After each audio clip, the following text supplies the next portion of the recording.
Olá, meus alunos, aqui com vocês, professor Paulo II. Nós vamos dar início às orientações da unidade número 6 do ensino médio. Bem-vindo aí ao nosso estudo remoto.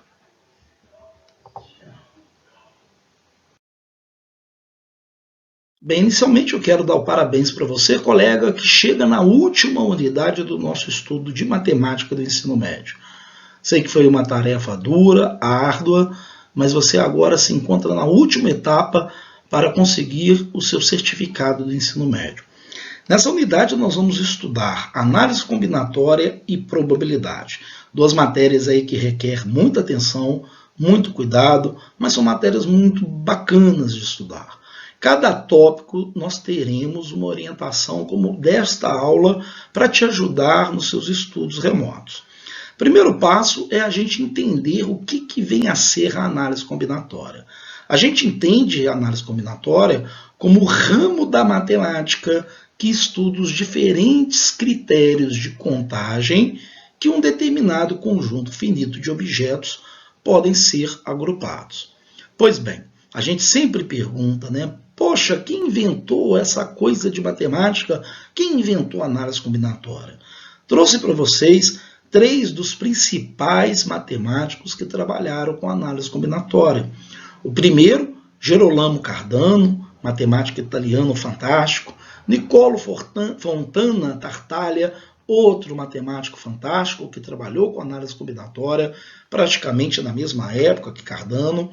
E o francês Pierre de Simon-Fermat. Eles são considerados os pais da análise combinatória. Veja bem, cada um viveu aí há mais de 450 anos atrás e até hoje nós estudamos esses conteúdos que eles introduziram na humanidade. Olha, se estão aí até hoje é porque são importantes e têm grandes aplicações. Vamos continuar o nosso estudo? Vamos lá então. Nós vamos iniciar o nosso estudo de análise combinatória dando uma olhadinha nessa situação, problema. Vamos imaginar que nós temos uma palavra pequena, a palavra céu. E vem a seguinte pergunta: de quantas maneiras diferentes nós podemos embaralhar estas 3 letras? Paulo, como assim embaralhar essas letras? Bem, a gente pode escrever cada uma dessas possibilidades.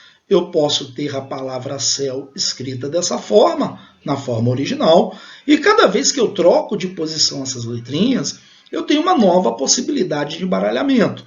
Por exemplo, eu posso trocar a letra U com a letra E e tem aqui mais uma possibilidade. Concorda comigo? Existem outras? Existem. Por exemplo, U, E, C. Ah lá, embaralhei as letrinhas. Mais uma.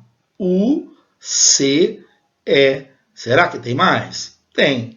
E, U, C. Outra possibilidade. E, C, U. Veja bem, esgotei todas as possibilidades de baralhamento e nós temos aí um total de 6 possibilidades. Está aqui, então, o número de possibilidades de baralhamentos da palavra céu, as suas letras. Bem, ainda bem que a palavra céu é pequena. Se eu tivesse uma palavra como combinatória, já seria bem difícil fazer esse embaralhamento. Eu teria muitas possibilidades. Então, essa forma bruta de resolução desse exercício, ela só é conveniente para números muito pequenos. Se eu tiver números muito grandes, já não é uma boa. Aí vem a pergunta: será que existe uma forma da gente resolver esse tipo de problema? Existe. Aí entra o primeiro tópico nosso, que é o princípio fundamental da contagem. Pois bem, o que vem a ser o PFC? O princípio fundamental da contagem é uma técnica para resolver esse tipo de problema e outros modelos de problemas também. Vamos dar uma olhadinha no exemplo a seguir.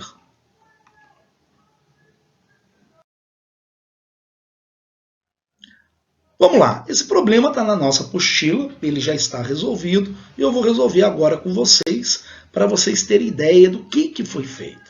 Bem, como que eu posso resolver um problema usando o princípio fundamental da contagem? A gente pegou a palavrinha céu e começou a embaralhar essas letras. A gente tinha 3 posições para colocar as letrinhas. A primeira posição, a segunda posição e a terceira posição. Pois bem, essas posições elas estão demarcadas aqui na nossa apostila. Primeira, segunda e terceira. O que o princípio fundamental da contagem fala para a gente? Se eu tenho um evento e esse evento é formado por várias etapas, se eu quero determinar o total de possibilidades de realizar este evento, basta multiplicar o número de possibilidades de cada uma das etapas do evento. A primeira etapa do nosso evento é a escolha da letra que vai ocupar a primeira posição. A segunda etapa é a escolha da segunda letra que vai ocupar a segunda posição. E a terceira etapa é a escolha da terceira letra que irá ocupar a terceira posição. Essas lacunas aqui se encontram porque nós vamos escrever em cima delas o número de possibilidades, o número de decisões que eu posso tomar na escolha de cada letrinha. Pois bem, quando eu vou escolher a primeira letra, eu escolho a primeira letra dentro das letras da palavra céu. Então eu tenho 3 possibilidades de escolha de letra. Aqui em cima eu estou pondo esse número de possibilidades.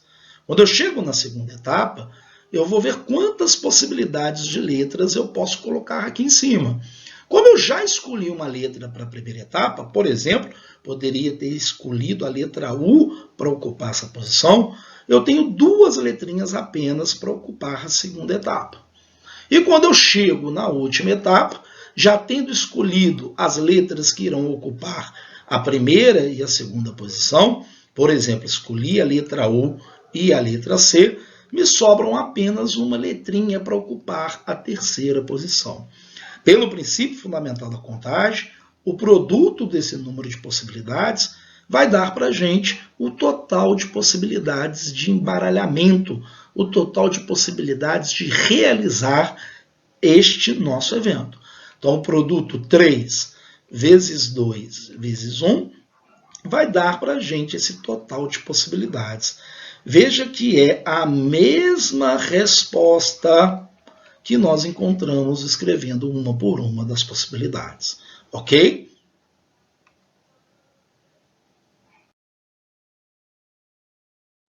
Bem, aqui nós temos a definição do PFC.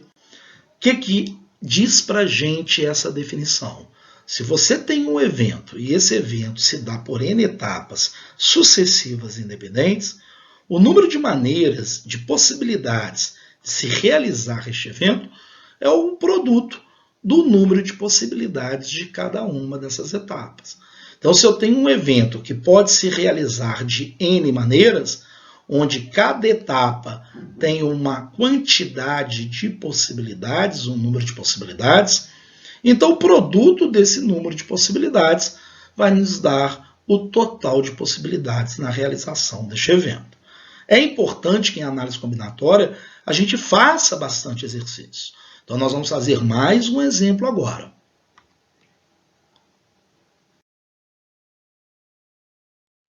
Vamos lá, o último exemplo é este aqui. A seleção brasileira de futebol irá realizar um torneio com outras 5 seleções no sistema.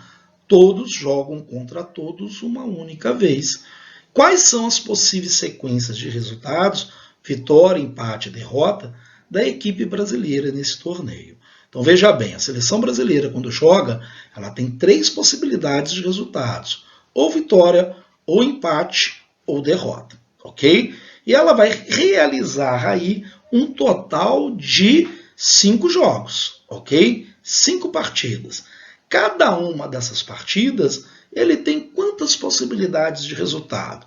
Bem, primeiro jogo, ele tem 3 possibilidades de resultado. Ou ele pode ter uma vitória, ou um empate, ou uma derrota. O segundo jogo, ele tem outras 3 possibilidades de resultado. Vitória, empate ou derrota. Então, estou colocando dentro das lacunas o número de possibilidades de resultados em cada um dos jogos. Quando eu chego no terceiro jogo, a mesma história. Eu tenho 3 possibilidades de resultado. Vitória, empate ou derrota. Veja que no quarto jogo é a mesma coisa e no quinto jogo a mesma coisa. Se eu quero determinar o total de possibilidades, as sequências possíveis de resultados, basta aplicar o princípio fundamental da contagem e multiplicar o número de possibilidades de cada uma dessas etapas, de cada um dos jogos. Veja bem, efetuando o produto de 3 vezes 3 vezes 3 vezes 3 vezes 3, eu tenho aqui uma potência, né? É o 3 elevado a 5, que dá um total de 243 sequências ou possibilidades, ok? Meus amigos, vocês irão agora fazer as atividades da página 3, os exercícios, e uma vez que você termine esses exercícios, você já está aí habilitado a fazer o nosso estudo dirigido, ok? Um grande abraço a todos, até a próxima aula.